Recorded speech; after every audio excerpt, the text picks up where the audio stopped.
No existe ningún organismo que fiscalice su total idoneidad. No van a los juicios siendo parte importante de la resolución de un caso, sobre todo los tribunales de familia.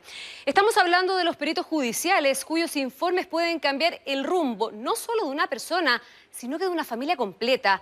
¿Por qué nadie regula su calidad profesional? ¿Qué se puede hacer para evitar los vicios de un sistema que hasta la Corte Suprema reconoce como un hecho grave? Las respuestas en el informe de Reportajes Tele 13. ¿Quién controla a los peritos, en especial a los de familia? ¿Quién fiscaliza sus informes judiciales? Ese peritaje me marcó mi vida, me la destruyó y la de mi hijo también. La responsabilidad del perito, del profesional que declara en juicio, es altísima. Entrevistas psicológicas express, tiempo y a veces plata invertida en situaciones que, según familias completas, carecen de un mínimo de seriedad profesional. Me hicieron un informe que en total son 40 y tantas páginas en 20 minutos. 15 minutos no es posible, creo yo, realizar ninguna evaluación. ¿Es garantía de seriedad la existencia de una lista en el Poder Judicial de peritos? La ley de tribunales de familia no establece ningún requisito para ser perito. Genera la sensación en el sistema de justicia de que estas personas pasaron algún filtro, y eso no es cierto. ¿Se vulneran los derechos de niños y de familias completas? El sistema judicial hoy día está expuesto a esto. Hoy día hay un tremendo problema respecto de quién accede al nombramiento de perito.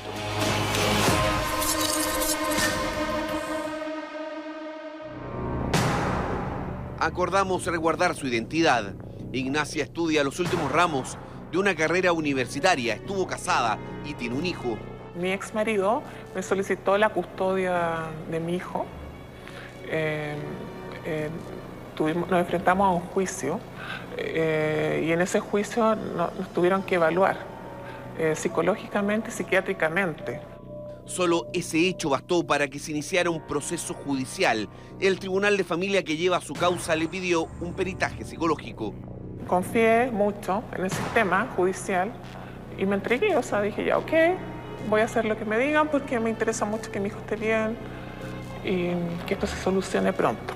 Una psicóloga en el Hospital Gustavo Frique de Viña del Mar le realizó el peritaje. Según su relato, estuvo cerca de 2 horas y con eso bastó para este diagnóstico. Era tal cantidad de patologías que se me asumían que eran 2 páginas completas. Fue tan lapidario y tan terrible que en los tribunales de familia me quitaron la custodia total de mi hijo. El problema es que tiempo después Ignacia logró la autorización del juez para que se le realizara un segundo peritaje. Su resultado lo conoceremos pronto. Claudio Valdivia es abogado, dirigió la clínica jurídica de la Universidad Católica y es exdirector general de la Corporación de Asistencia Judicial. Tiene una visión clara acerca de lo que ocurre con los peritos judiciales, especialmente con los de familia. Lo que hace la Corte de Apelaciones es inscribir los peritos. No hay una calificación profunda respecto de sus méritos profesionales. Lo que reafirma el secretario de la Corte Suprema. ¿Qué puede certificar? Que tiene la competencia profesional mínima. Y segundo, que carece de inhabilidades legales. Eso es lo único que se certifica. Daniela Orbitz preside la Asociación de Abogados de Familia. Sostiene que muchas de las resoluciones de esta área se toman luego de conocer el informe de un perito judicial, donde el juez confía ciegamente. Existe una cantidad de peritos que no cumplen ni siquiera un estándar mínimo. Los peritos, por cierto, además de tener las profesiones específicas que se requieren para cada área, deberían necesariamente tener una capacitación forense. Yo y nuestros asociados conocemos muchos casos en que hay negligencia inexcusable, más allá de que hay otros casos en que también hemos conocido que se usan documentos falsos.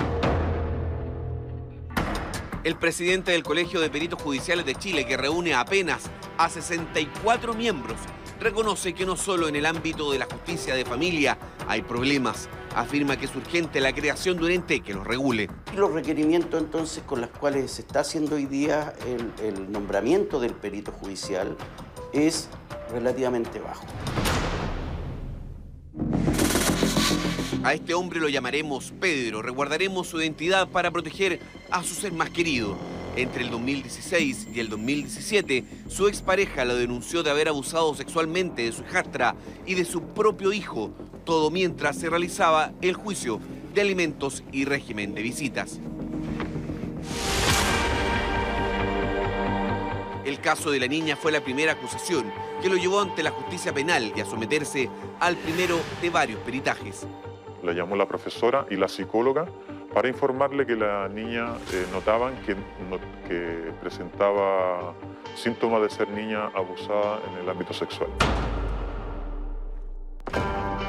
En ese preciso minuto, la jueza de familia del caso suspendió la audiencia y solicitó una serie de trámites legales, entre ellos peritajes psicológicos.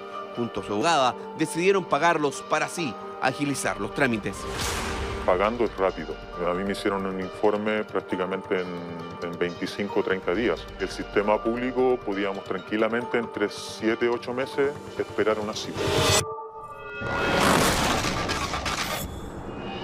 El informe del Profam, entidad que se dedica a realizar peritajes privados y por el cual Pedro pagó sobre 200.000 pesos, concluye que presenta las habilidades y capacidades parentales suficientes para ejercer su rol de padre a cabalidad. Paralelamente a esto, y en la arista penal del caso que investigaba la denuncia de abuso, el Centro de Atención a Víctimas de Atentados Sexuales, CAVAS, de la PDI, determinó que la hijastra de Pedro no había referido hechos de vulneración sexual. En instancia alguna, este hombre logró las visitas hasta que ocurrió esto. Nuevamente me entero que la madre me puso una denuncia por abuso sexual, pero esta vez en contra de mi hijo. Por segunda vez se vio enfrentado a una acusación de abuso sexual que hasta el día de hoy niega. Vinieron nuevos peritajes. En la ventanilla me informan de que tengo una nueva causa abierta. Le voy a entregar una copia, pero esta es una denuncia por abuso sexual. Esta vez no tenía la plata para pagar y la opción judicial fue el recién abierto Centro de Diagnóstico Municipal DAM de su comuna. Más adelante conoceremos el resultado de ese peritaje. El problema está identificado. La Dirección de Estudios de la Corte Suprema realizó un informe sobre los peritajes en Chile. Respecto a esta situación plantea lo siguiente. Cabe indicar que la regulación es prácticamente idéntica a la imperante en el proceso penal, con mínimas diferencias. Vale decir que el perito de la causa indagada debe de todas maneras asistir al juicio, situación que para el abogado director de Infajus no se da en los tribunales de familia, lo que lleva a la equivocación de los jueces. Piensa tú que en el sistema procesal penal, aquí al lado, en el Centro de Justicia, el peritaje siempre es al perito exponiendo en el tribunal, ¿no? En la imagen de la película. En cambio, en familia, el peritaje muchas veces es simplemente el papelito. Y al papelito yo no le puedo hacer preguntas. Los temas de familia son demasiado delicados para depender de peritos cuya idoneidad no está chequeada por algún ente regulador. Figurar en la lista de peritos no significa que el Poder Judicial está contratando al perito. El perito que figura en la lista no recibe ninguna remuneración del Poder Judicial ni del Estado. El secretario de la Corte Suprema es categórico. Como organismo del Estado no tienen facultad para hacer una revisión de idoneidad de quienes se presentan como peritos. No podemos seleccionar a los mejores. No es competencia del Poder Judicial seleccionar a los mejores. Claudio Fuentes es académico de la Universidad Diego Portales. Es un estudioso del tema de los peritajes que se realizan en Chile, sobre todo en los tribunales de familia. Para él, el principal problema radica en que, a pesar de lo que dice la ley, los peritos no van a los juicios. Cuando no concurren a declarar es muy difícil fiscalizar si esa pericia es confiable o no es confiable. Es muy difícil saber, por ejemplo, información específica que el informe no diga. Yo necesito que el perito dé la cara ante el juez en la audiencia oral, donde tenga la posibilidad de hacerle esas preguntas para que el juez perciba o que el peritaje está muy bien elaborado o que el peritaje es inidóneo para resolver la disputa. Eso sin contar que quienes son sometidos a estos peritajes acusan muchas veces que fueron realizados por profesionales inexpertos y con técnicas muy diferentes a las que se pueden ver en un peritaje privado. Se cree que recurriendo a peritos de instituciones públicas o financiados con fondos estatales, esto podrían ser mejores, pero la verdad eso nunca ha sido demostrado y de hecho si tú revisas los problemas que han habido en años anteriores, no han tenido tanto que ver con los peritos privados, sino que han tenido que ver con estos peritos de instituciones públicas o que son financiados con recursos públicos. Pedro revisa sus documentos. La jueza de familia solicitó que fuera el DAM que llevara a cabo las pericias psicológicas que, como vimos, fueron desfavorables para él. El peritaje del DAM, mal, porque prácticamente yo soy un monstruo, piden que el niño se aleje, lo alejen de mí. La madre del hijo de Pedro presentó esta nueva denuncia de abuso sexual ante la justicia penal y también en los tribunales de familia. Mientras ella cuidaba al niño, el niño lloraba, no quería que le cambiaran los pañales, estaba irritable, que cuando veía una persona con mis facciones en la calle, el niño lloraba. Las sugerencias de aquel informe pericial fueron claras. Se decretó la suspensión del régimen comunicacional con el padre porque el niño pudo haber sido vulnerado en sus derechos. Sin embargo, según su relato, comenzó a identificar supuestas irregularidades, como el que el profesional que lo realizó no tenía la profesión que dijo ejercer. No me dijo que era un trabajador social, sino que se presentó como psicólogo. Y en las entrevistas fueron muy cortas. La primera duró unos 13-14 minutos y la segunda entre 7 y 8 minutos. Pidió que se investigara al autor del peritaje. La que se hizo pasar por psicólogo había sido expulsado del Sename. Con esos antecedentes, más explicando la calidad que había sido el informe, ellos tomaron la decisión de ir a hacer una auditoría. Y en la auditoría se dieron cuenta que habían falencias graves en la toma de muestras y en la toma de información. La psicóloga clínica Pamela Cáceres del Instituto Chileno de Terapia Familiar dice que independiente de los resultados que pueda tener un peritaje de este tipo, es muy complicado realizar un diagnóstico acertado en ese tiempo.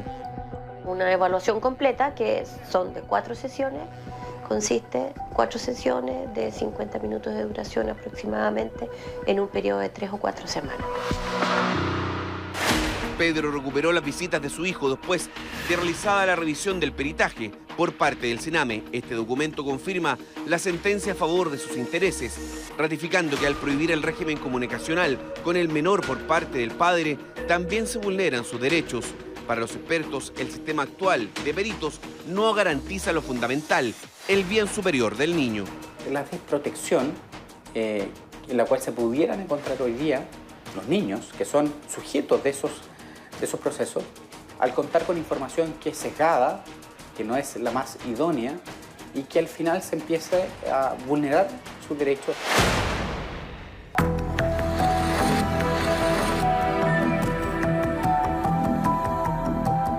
En los tribunales de familia me quitaron la custodia total de mi hijo. Y eso ha sido lo más terrible que me ha pasado. ¿Hace cuánto tiempo que te quitaron a tu hijo? Van a ser 4 años. 4 años.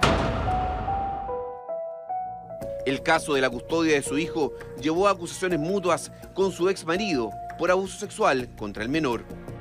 Por eso, el segundo peritaje realizado en el servicio médico legal se convirtió para Ignacia en una posibilidad cierta para recuperar los cuidados del menor. Me lo hicieron a los 5 meses que me habían quitado a mi hijo y los resultados fueron totalmente contrarios al del Hospital Gustavo Fricke y me dijeron que no tenía absolutamente ningún tipo de patología, ni psicológica, ni psiquiátrica. Pero según ella, el peritaje que le realizó una psicóloga en el Hospital Gustavo Fricke en Viña del Mar sigue primando ante el juez. No ha sido el único estudio que se ha hecho y asegura que ninguno es suficiente para la justicia. Estos profesionales, por no tener ética, ya destruyen la vida de una familia, de un niño. Para abogados y expertos, el tema está fuera de todo control o fiscalización. Ni siquiera están regulados los precios de los peritajes, como lo señala la directora de la Corporación Madres Sin Fronteras. Nosotros hemos determinado que los peritajes fluctúan entre 1 millón de pesos a 3 millones de pesos, inclusive algunos 8 millones de pesos, dependiendo el perito que lo realiza.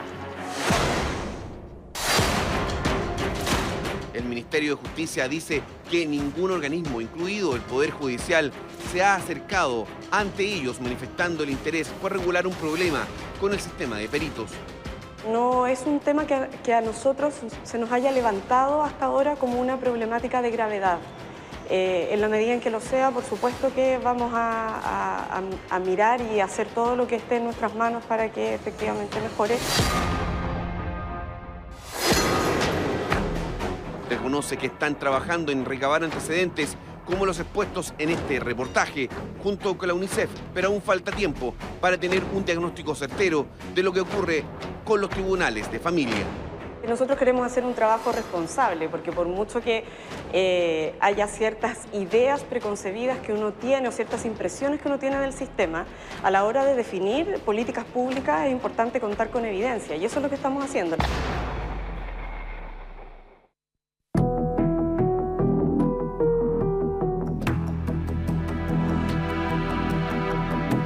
Yo al menos espero verlo.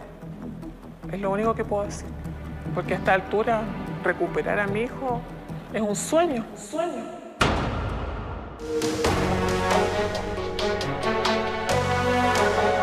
El hijo de Ignacia lleva 4 años sin tener contacto con su madre.